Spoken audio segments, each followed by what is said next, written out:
அம்மா, என்னம்மா அப்படி பாக்குறீங்க? நான் தாம்மா உங்க பையன் வினு. அம்மா,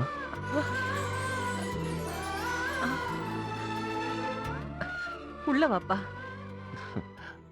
அப்புறம் என்ன விசேஷமா? நேத்து தான் பாலா உன்னை பத்தி நினைச்சுக்கிட்டு இருந்தேன். நான் தான் சொன்னேனே, நீங்க எப்ப என்ன நினைக்கிறீங்களோ நான் உடனே உங்க முன்னாடி வந்து நிப்பேன்னு.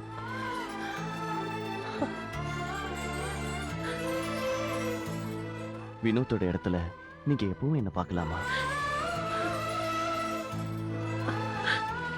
நீ போய் உட்காருப்பா, நான் குடிக்க ஏதாவது கொண்டு வரேன்.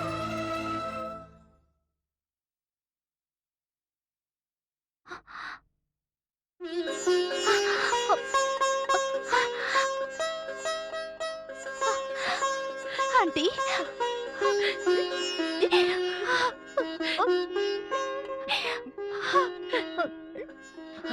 ஆண்டி நீங்க என்னை எதிர்பார்க்கவே இல்லைல்ல. வாங்க ரூம்குள்ள போய் பேசலாம். வேண்டாம், நீ இப்படி உட்காருமா. உங்களை பார்த்து ரொம்ப நாள் ஆச்சு. என்ன விசேஷம் ஆண்டி? விசேஷம் எல்லாம் ஒண்ணும் இல்லம்மா. ஆ, உனக்கு பாலாங்கிற பையனை தெரியுமா?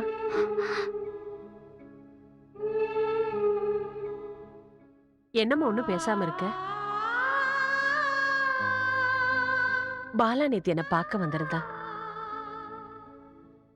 என் மகனுக்கு மனைவி ஆயிருக்க வேண்டியவ நீ.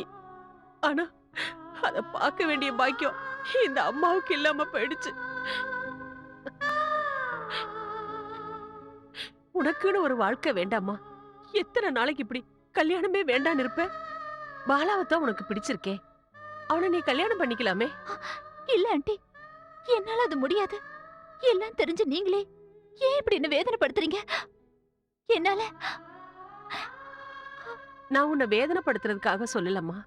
என் மகனை இழந்துட்டு ஒவ்வொரு நாளும் நான் அனுபவிக்கிற வேதனை வேற யாருக்குமே வரக்கூடாது. அந்த வேதனையை மறக்கிறதுக்கு முன்னாடியே அவங்க அப்பாவே நான் இழந்துட்டேன்.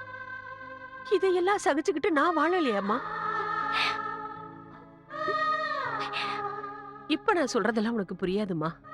இன்னைக்கு நாளைக்குன்னு முடியறது இல்லம்மா வாழ்க்கை. கொஞ்ச நாளைக்கு அப்புறம் நீ எடுத்த முடிவு தப்பானதுன்னு நீயே உணர்வ.